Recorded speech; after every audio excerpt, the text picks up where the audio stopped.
Oromia kain kana Oromia kain kana Oromia kain kana Oromia kain kana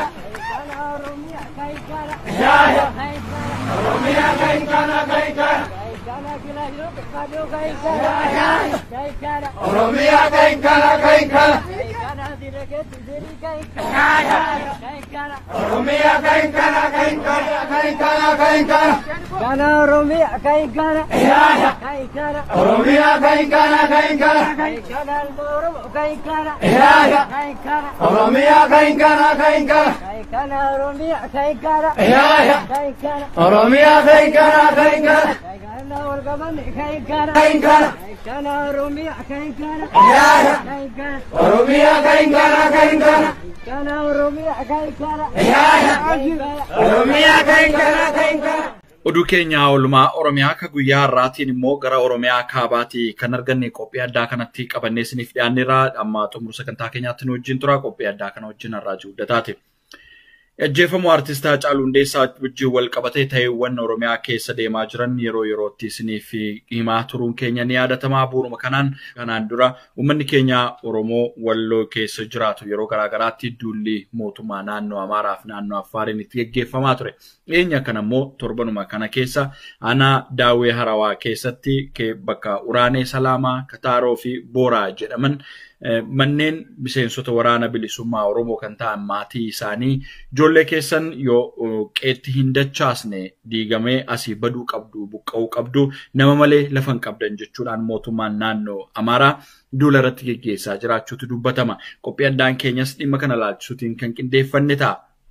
Raawwiin kun kan inni gaggeeffamaa jiru manoota gubuu, manoota diiguu, maatii miseensota waraana bilisummaa Oromoo haamlee cabsuudhaan rakkoo garaagaraaf taasisuu qofa osoo hin taane meeshaa waraanaa uummanni keenya Walloo mootota dhufanii darban keessatti kan inni akka aadaatti qabatee ittiin of eegaa ture hunda hiiksisuudhaan meeshaa hiikkachiisan kan ammoo dabballoota biltsiginnaatti kennuudhaan waraana bilisummaa Oromoo ittiin adamsitu miindaa isinii kaffalla jedhanii kanneen biraafis qoodaa jiru.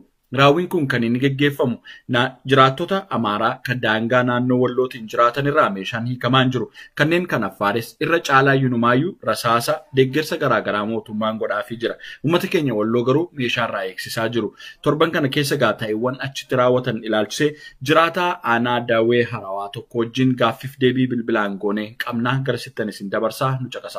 Egaa daawwattoota keenya jiraataan ona dawwe harawaa ta'an tokko haala ta'eewwan Oromiyaa kaabaatti raawwataa jiru gidduu kana ilaalchisee akkuma galma irratti isiniif tuqe nuuf ibsuuf tola birbiraarra jiru qulqullinni sagalee wal qunnamtiin naannoo sanaa rakkisaa dhagaa dura dabarseetan dhiifama sin gaafadha. Yoo sagaleen kun dhagahamaa laata?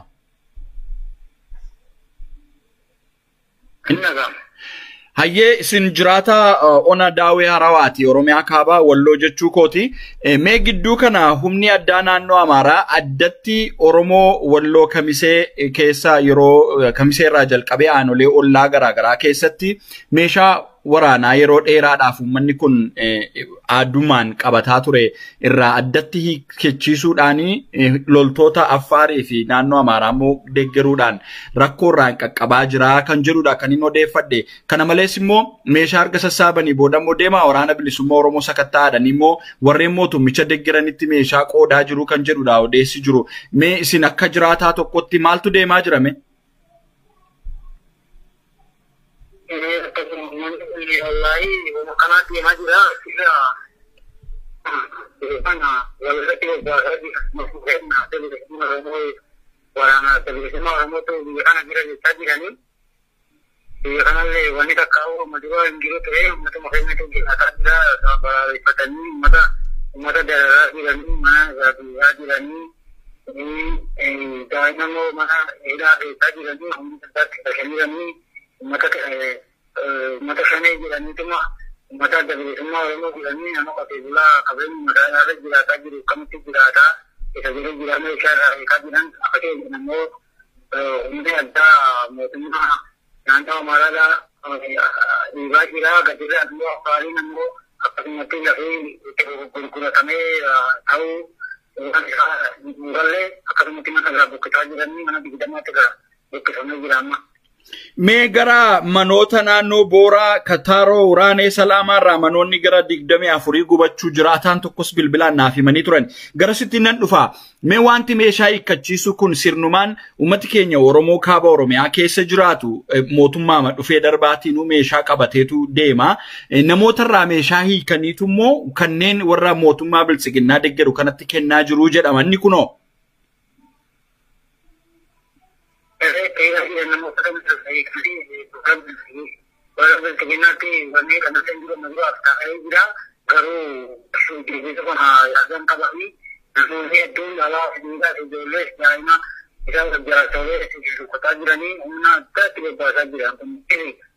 kan kana godhu gaa humna addaa naannoo Amaaraati.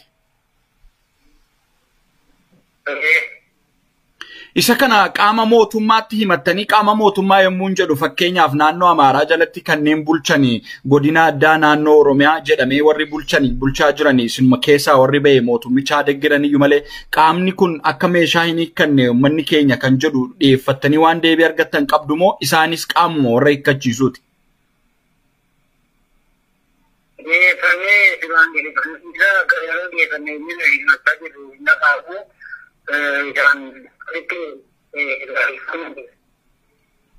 Mega sagaleen keenya jalaa ciccitaa jira yoo akka garatti fooyyootti noonasichoote natti tola. Mee gama biraatiin immoo maatii miseensota waraana bilisummaa Oromoo gaa Oromiyaa lixaa keessattis akkasuma maatii hooggantootaa kanneen akka Jaalmarroofaa, Jaalsanyiifaa maatii isaanii miseensota waraana bilisummaa Oromoo qondaaltota garaa garaa maatii isaanii qabaniitu kan hiraarsaa turani. Ammas naannoo sanatti ijoollee kaleessa qeerroo turanii mootummaa TPLF dura dhaabbataa turanii achi immoo mootummaan koloneera biyyis dhufee isaan ariinaan qawwee fudhatanii bosona qabsootti amananii jiran kana maatii isaanii ijoollee ofiddan malee jedhanii manarraa diigaa jiru jedhama. Inni kunoo haala maal fakkaatutu jirame? Diigaa jira waraanni maloo biyya kana keenyarra jiranii diigaa jiranii waraana maloo biyya kun jiraatoo biyya kanarratti dhalatee dhuma guddatee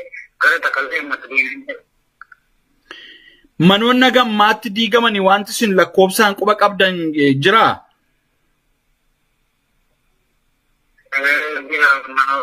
Mana Booraa horii Uraneerraa Kataaroo Kataaroo mana Sahalii Kasitti Karamaa Reetuuti Duudhaan mana digdamaa mookan wayii jira. Maal godhaa jedhaniiti gaa kan isaan mana kana diigan?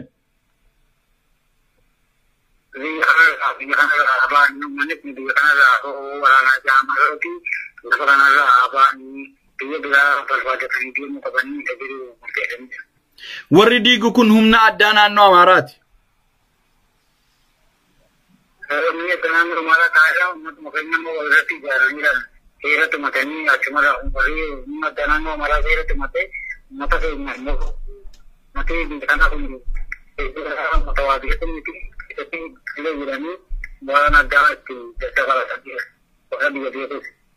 Egaa rakkoon kun egaa Oromoon jimilaan hidhamaa jira mootummaan naannoo Oromiyaa irrayyuu nama 7,000 ol hidheera jedhee kan amane isaan ol immoo namoonni immoo gara 15,000 oliiti namni hidhamee jiru ka jedhaa jiranii Oromiyaan keessatti egaa dirree siyaasaa taatee Oromoon hidhamaa ajjeefamaati kan jiru rakkoon Oromiyaa kaabaa keessa jiru kunis itti fufiinsaan deemaa jira kun akka dhaabbatuuf immoo dhaamsa isin qabdan maali?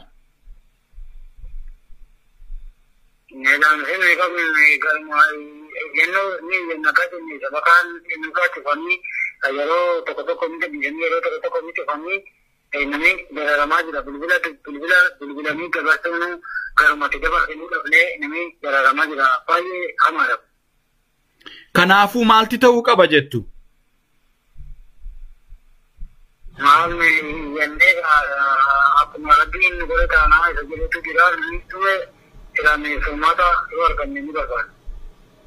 Egaa Oromootti waan dhaammattan qabdu rakkoo kana laalchisee Oromoon akka birmatu yeroo garaa garaatti Oromiyaa kaabaa keessa jiruuf birmannaan jiru xiqqaadha kan jedhu komiiniin ka'a waan dhaammattan yoo qabaattan carraa isiniif kenna.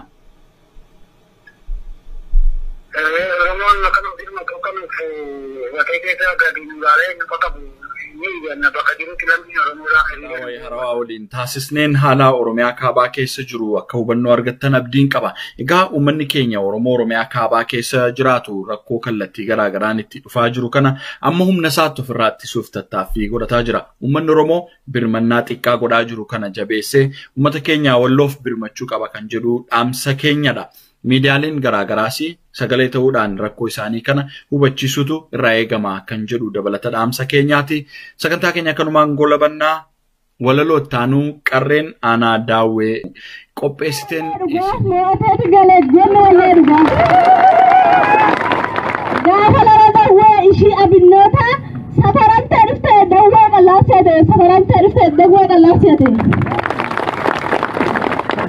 kafar waya qabdu qicaami ufatte waya hadisiifti baagata qabatte waya hadisiifti baagata qabatte jettee sibiila qaqqaba dawwee fudhachuuf afaan hamuummatti kan dawwee fudhachuuf afaan nama yookiin jettee dubartoota keenya dhukkuba lallaqu fulaa hulaa taate kaarti jetti mana jireenyaatiin kaardee allee jetti mana jireenyaatiin jalina of fakkeessu aktii agarsiisti tati isaa Huseen qeerroowwan dawweeti tati isaa Huseen qeerroowwan dawweeti